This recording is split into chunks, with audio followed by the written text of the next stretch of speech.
So up next is actually one of my personal favorites. We're going to be checking out Pac-Attack. So I'm excited for that. That said, let's take a look. Before that, let's actually talk about the history of the game and Pac-Man's transition. Consider it a surprise, but Pac-Man's first original instance on consoles wasn't an original maze game. Now, of course, there's been numerous ports to the different consoles for Pac-Man. You have the NES, you have the Genesis, you have so on and so forth. But we wouldn't see a maze Pac-Man game for a very long time for these consoles. It would always just be ports of the existing arcade versions. So the first original Pac-Man game to come out for a console was when the Super Nintendo and Sega Genesis released, and that was Pac-Attack. Pac-Attack is actually supposed to be a puzzle game that's heavily inspired by Tetris. It's not Tetris, but it's similar to it. So as I'm editing this video, I want to insert some important details about not just this game, but also something we'll be seeing in some later games featured here in the Pac-Man Museum Plus. Not every Pac-Man game was original. Many of his console outings would often be reskins of existing games, and Pac-Attack was one of them. The original game was actually known as Cosmo Gang the Puzzle, and if you don't recognize it, I don't blame you either. It was the third game in the Cosmo Gang series, released only in Japan. But for those that have played Dig Dug Arrangement, then you'll definitely recognize the character in blocks. Namco didn't believe the series would do well outside Japan, so they chose to reskin it as a Pac-Man game. And in my opinion, it works so well that unless you researched it like I did, you'd never know it was anything before it. So, just an important fact about Pac-Attack I thought was worth bringing up. Pac-Attack isn't as fondly as remembered when it comes to puzzle games. Of course, the top of the list games will always include stuff like Tetris, Puyo Puyo, and even some Nintendo ones like Dr. Mario. But it's not to say that Pac-Attack was a bad game by any means. Personally, I love it for what it was. But crazy to think about though that Pac-Attack came out in 1993. Now, the version they would always use, though, when it came to various ports and re-releases, was the Sega Genesis version. And that's because it was more polished in comparison to the Super Nintendo version. There really isn't a whole lot of differences between the gameplay, however. They are both pretty similar. The biggest difference, though, comes in terms of the hardware limitations, especially the soundtrack. Whereas the Genesis version is made to have much more electronic twang to it, the Super Nintendo version is much more jazzy, has more of a classic rock feel to it, I suppose is the best way to put it. But I think from a gameplay perspective, the only real major difference is that both versions of the game actually had different puzzle modes. Part of Pac-Attack was the puzzle mode, aside from its regular score attack. The puzzle mode has 100 levels each, and compared to the two versions, that means Pac-Attack in total has 200 original levels. Part of that was a reason to get both versions of the game. By having one and playing the other, you would have the full game. Think of it kind of like Pokemon in a way. But yeah, here we are. The first console Pac-Man game was a puzzle spin-off, and that is Pac-Attack.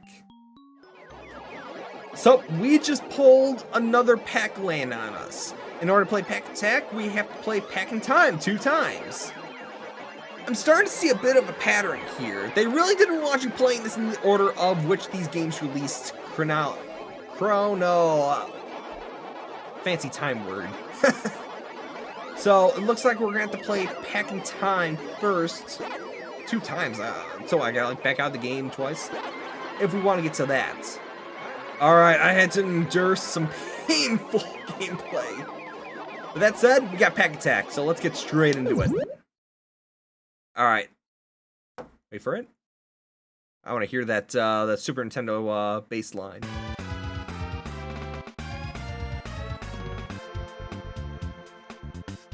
It definitely, I can tell right now, feels way more saturated. I don't know what that's about.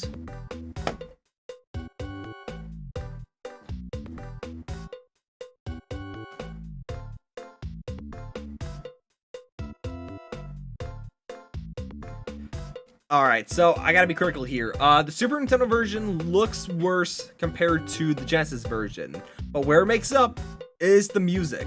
I do like this music. Is it better than Genesis version? It's up for debate. There are some where I will take it over the Genesis version, but it's different enough that I feel like it's still a worthy version. That said, let's go into the normal mode, score attack. We're gonna be sticking on normal, and wait till you hear that bass line.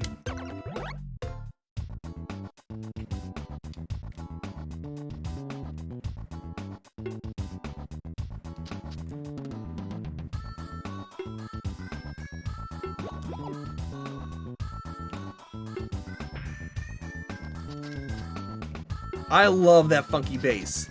Again, it's different from the Genesis version. Believe it or not, we actually did cover the Genesis version here on the channel way back when. And that video is still up if you do want to check it out to see the full comparison between this one and the Genesis. I like the Genesis just a little more because of nostalgia purposes. Again, that was the one that they'd use in a lot of the compilations. But I still think the Super Nintendo version is just as great. And again, I love that bass line, the funk that it's got to it. It's different enough that it's worth checking out.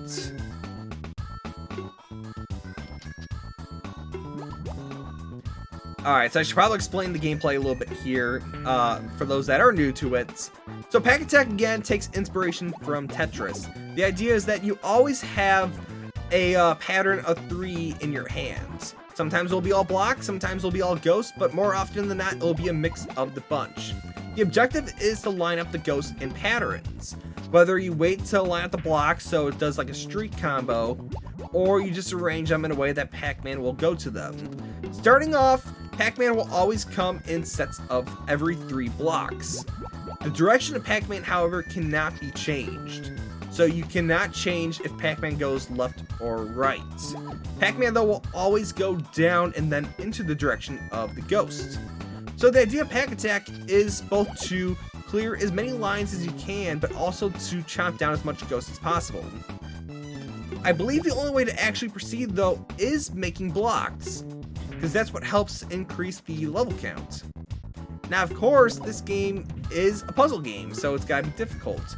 And that makes up in sense of both the speed and just the luck of the draw. Sometimes you'll be handed a pattern that will not work as well as you think it should, and so you have to make sacrifices as a result, either changing the pattern or focusing one way or another. That said, though, there is still some fairness to it, and that's because if you're able to get enough of a pattern down and chomp down enough ghosts, then you will be able to utilize the fairy. And the fairy will clear any ghosts that are in your path down below for a set region, which is very important if you find yourself struggling, especially the further you get. Alternatively, though, you can actually save the fairy and have her touch the very bottom of the map for a huge bonus point award. So you have a choice to make. You can go for bonus points, or you can use the fairy and clear the ghost down low. So I'm doing pretty good, so we're going to do just that. And I just got a whole bunch of points for that. I actually never knew about the fairy gimmick there until much later on. I always thought you were supposed to use it for the ghost. But if you're doing good, then there's no reason. You're better off just getting the extra points. Alright, keep that jazz line going. Let's keep it going nice and smooth. Now, it's worth noting that the background is actually original artwork that was used to promote the original Pac-Man in some instances. I don't remember where it was used specifically. I think it was used on one of the cabinets at one point in time. But that was actual promotion art used for Pac-Man, and then repurposed here in Pac-Attack. Which, honestly, it's absolutely fitting with the rock jazz theme. Absolutely. So you can see that the level's starting to go much faster, and it's starting to get a little trickier with the ghost. I gotta start gobbling a lot more down if I want to be able to make it. If you find yourself struggling and you get to a point where Pac-Man's near the top, you will hear a rendition of the Can-Can. The Pac-Can. Not the actual name, but I feel like it just fits for some reason. Yeah. My favorite version of the Pac-Man Can-Can is actually the Game Boy version, because it sounds a lot closer to the original Can-Can. And plus, it just sounds good. Alright, I think this is game over. Alright, send Pac-Man. Let's go! Oh yeah, there's too much. Yep. Game over. Dude, dude, dude, dude, dude, dude,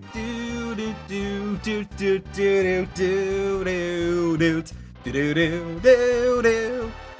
So the Super Nintendo version of High Life is actually much more sped up compared to the Genesis version. I like the slowdown version of the Genesis version, but here it feels much more like an accomplishment. Just saying. Just saying. But alright, high score. You'll notice in the back that Miss Pac-Man was changed because of the controversy again. So now it's Pac-Mom. Again, it's like family at this point. Alright, second place. I'll take it for what it's worth. Every 20 levels, you'll get to a point where it'll either bump up in difficulty with speed, or you'll have to wait longer in order to get Pac-Man.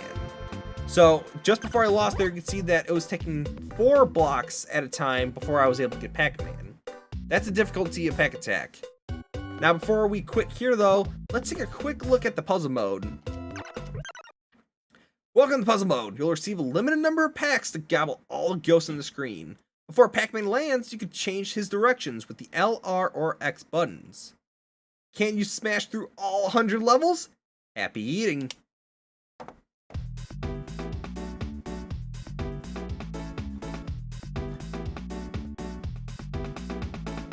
Absolutely smooth.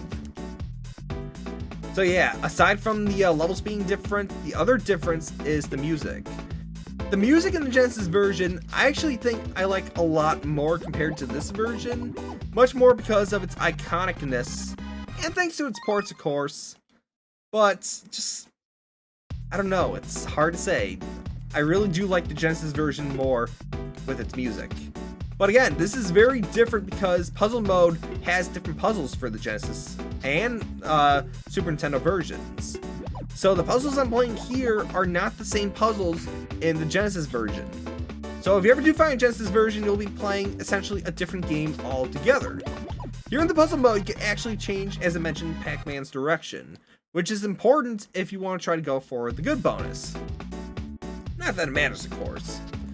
The only merit to this mode is simply getting through the puzzles. There's no high score, there's no extra accomplishment. It's just, can you get through all 100 puzzles? And I think it's fun, it's different. I think score mode's better, but I feel like that just goes for any game for that matter. But this is still a fun romp to go through, it's still something different. Now, not every stage may be completely original. You may see some spots that look similar to the Genesis version. Like, I feel like this is similar to a level that's from that version.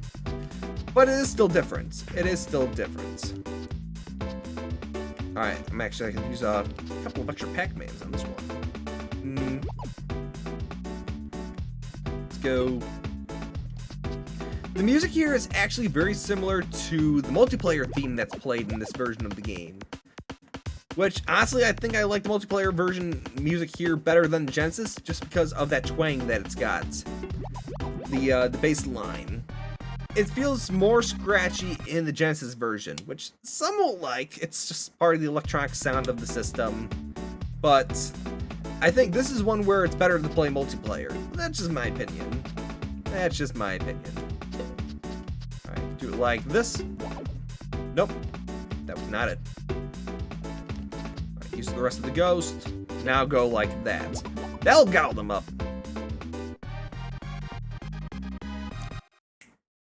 Aww.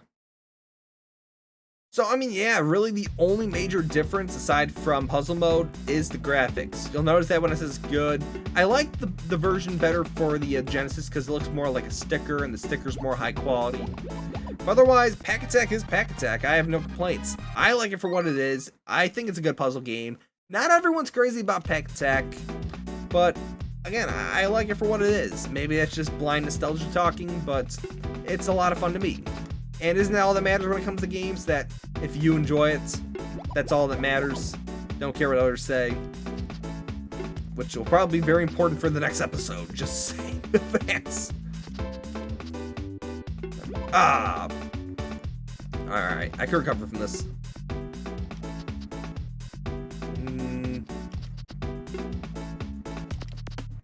Go. That's not good. Yeah, I'm not gonna win this round. no, this ain't looking pretty. Going down.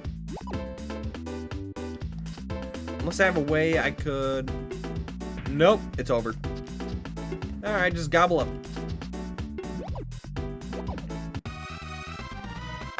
Pow! Alright, and I think that's gonna do it for this part of Pac-Attack. Let's see the missions. Alright, I'll take it. Let's go to the arcade.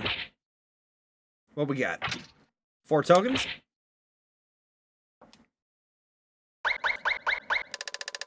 %. Ooh. I'm curious if they will, if they ever do, include the Genesis version or if it's only the Super Nintendo.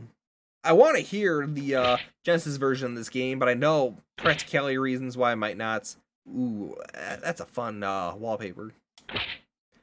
Orange change machine. Alright, Starlight. Alright, that's cool. Let's take a look real fast. Can I do anything with the change machine? Nope, just for show. Alright. Not bad at all. So, up next then, we are going to play Pac-Attack. Alright, take it all in. This is my arcade. My home. Hear the white noise. This game's a lot of fun.